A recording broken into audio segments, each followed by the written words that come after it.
Hello दोस्तों, नमस्कार, आदाब, स्वागत है आप सभी भाइयों का ज़े स्टाइल में।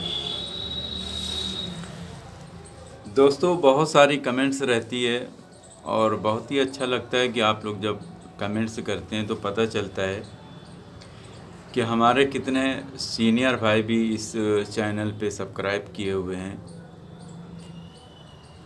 और जिनको पेज के बारे में बिल्कुल से मालूम भी रहता है वो फिर भी सब्सक्राइब किए रहते हैं कि शायद उनको कुछ अच्छी जानकारी मिल जाए, जो कुछ कमी छूट जाती है तो वो हमसे सीख लेता है और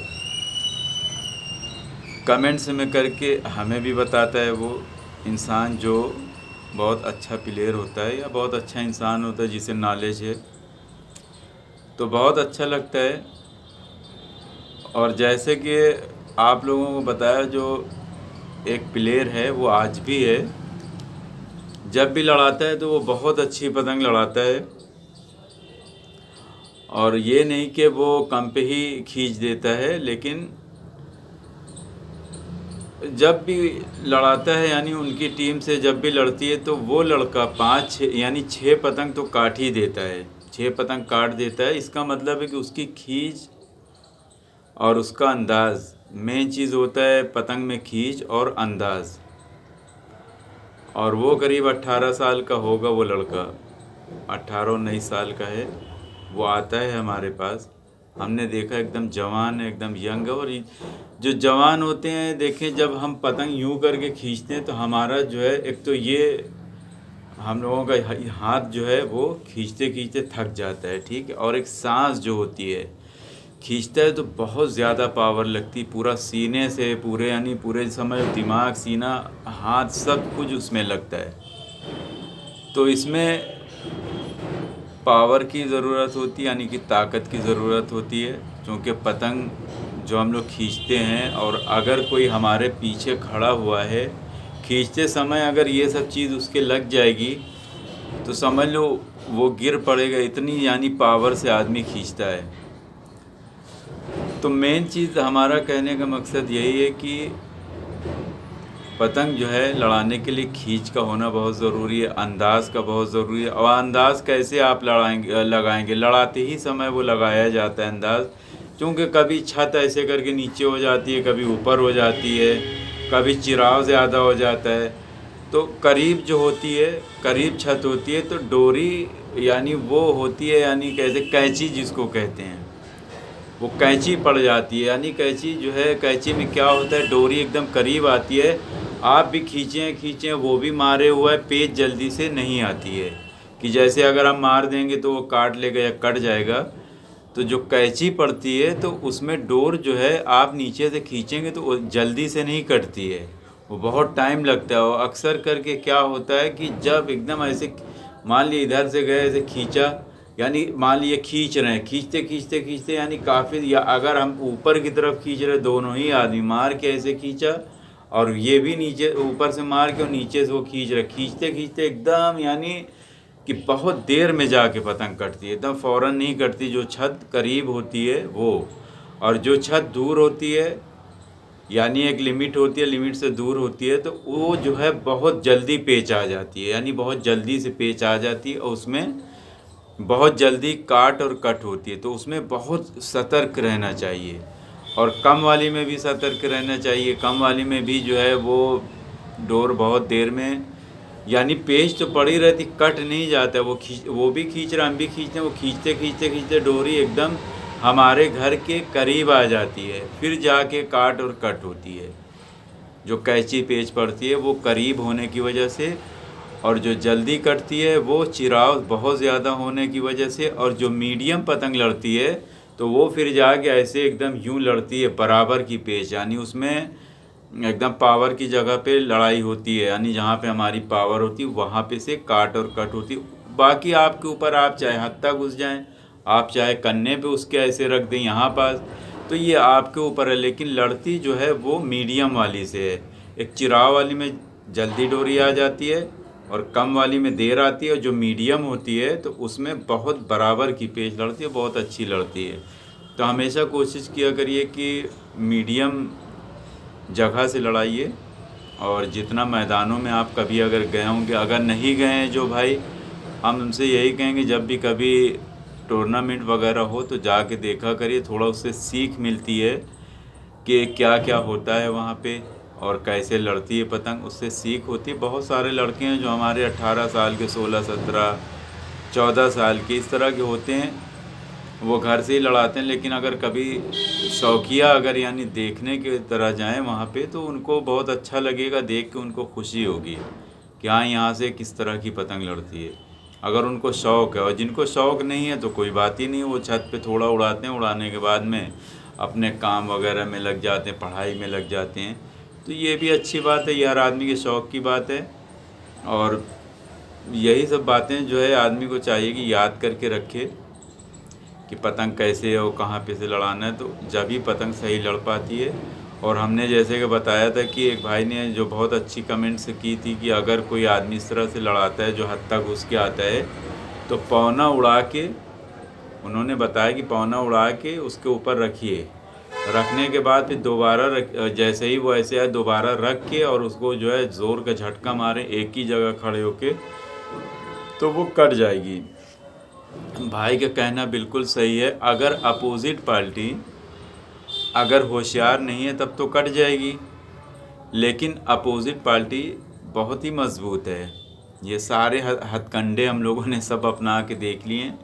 अगर हम उसको काटने वाली अगर हम पेच करते हैं तो वो खींच थोड़ी ना देगा, वो और झुका के, और यानी ऐसे घुस रहा है, ये घुस रहा है, ठीक है, हम ऐसे दबाएंगे तो वो क्या ऐसे ही थोड़ी घुसेगा, वो नीचे करके फिर और घुसेगा, फिर आप दबाएंगे फिर और वो नीचे करके तीसरी बार घुस के आपको जो है तीसरे यानी आपके जो है झोल को काट देगा वो। तो वो भी बहुत होशियार है, वो कोई आम प्लेयर नहीं है, वो बहुत अच्छा हकीकत में लड़ाता है।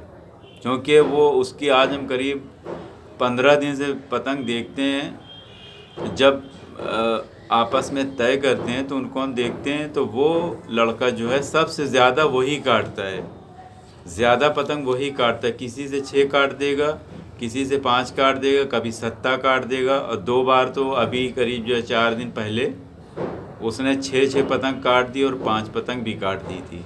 लेकिन 6 जो काटी थी उसकी 2 पतंग टूट गई थी, क्योंकि मंझा भी जो है रगड़ जाता है कहीं कहीं पास, तो उसकी वजह से उसमें घाव आ जाता है और वो टूट जाती है पतंग। तो हकीकत मानो में वो अच्छा प्लेयर है। और कैसे अच्छा प्लेयर है कि वो उसकी खींच अच्छी है और उसको पेच का पूरा पता है कि कोई आदमी अगर हमें ऐसे करेगा तो हम यूँ चीज़ करेंगे, ठीक है।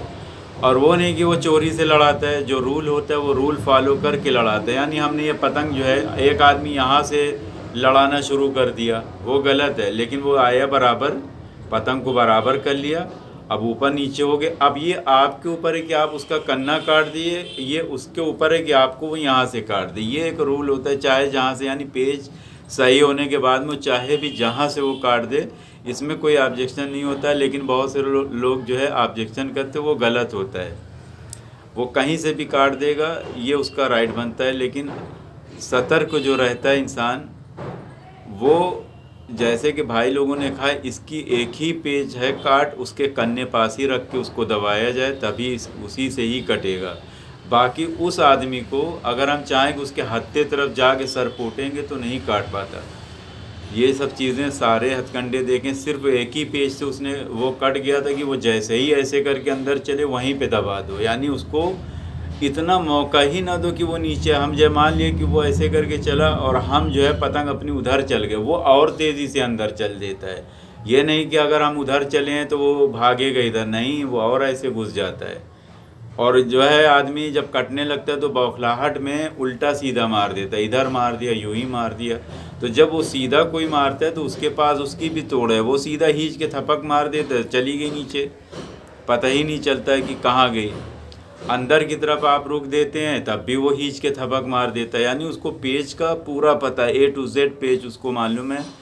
और वो इसी अगर वो चकमा खा के कट गया था, यानी जैसे कि कन्ने पे रखा, वो चकमा खाने का मतलब है कि उसको बचाने के पहले ही हमने उसको दबा दिया, तभी वो कटा। नहीं तो अगर चकमा ना खाता है तो वो कट भी नहीं सकता था, क्योंकि उसको पेज का पूरा पता है और वो गलती की वजह से यानी देर होने की वजह से कट गया। और बाकी सारे हथकंडे हम लोगों ने अपनाए। गद्दा मारा, किरास, खड़ा मारा, अंदर का मारा, रुख दिया। ऊपर का अगर हम भागते हैं तब तो और भी तेज़ खींच लेता है। जैसे कि हमने बताया कि अगर कोई आदमी अंदर गया और सीधा मतलब बचाने के लिए ऊपर खींच रहा है, अगर आपकी खींच तेज़ है तो सीधे पतंग को उठने वाले को आप उसको छोड़ नहीं सकते। आप खींच लेंगे पकड़ के, वो चली जाएगी जो ऊपर से भाग रहा है सीधा। और अंदर की तरफ अगर बहुत तेज़ भाग रहा है, जब भी उसके पास तरीका है, वो भी जो है खींच के थपक मार रहा था। जब आप खींचते खींचते कभी तो आप सीधी करोगे, जब सीधी होती तो खींच लेता था, क्योंकि उसकी इतनी तेज़ खींच है कि आप एक हाथ खींचेंगे वो 4 खींच लेता है। और इसकी कोई तोड़ नहीं। हम चाहते हैं कि इसी तरह से आप लोग भी लड़ाएं। आप लोग भी अपने हाथ में खींच को खूब अच्छी करिए और इस तरह से आप लड़ाइए।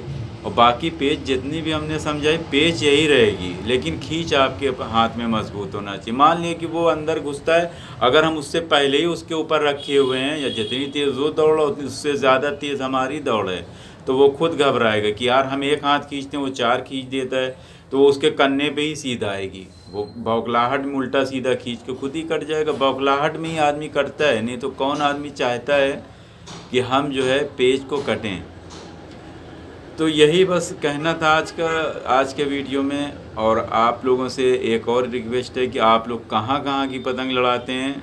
अंत में हम यही पूछना चाहेंगे कि आप लोग कमेंट्स में बताएं कि आप लोग कहाँ कहाँ की पतंग लड़ाते हैं और किसके हाथ की लड़ाते हैं। जिन लोगों तक ये वीडियो पहुँचे और जो हमारे अच्छे प्लेयर हैं, जो फाइटर हैं, वो अच्छी ही पतंग लड़ाते होंगे, बहुत से मैदान वाले भी लड़ाते हैं, तो आप लोग हमें बताइए कि आप लोग कहाँ कहाँ की पतंग लड़ाते हैं और कौन कौन कारीगर के हाथ का मंझा आप लोग लड़ाते हैं। तो आप लोग इस चीज़ को कमेंट्स में लिख के ज़रूर बताइएगा, हम इंतज़ार करेंगे। तो देखते रहिए, सीखते रहिए जय स्टाइल में। शुक्रिया, धन्यवाद, जय हिंद।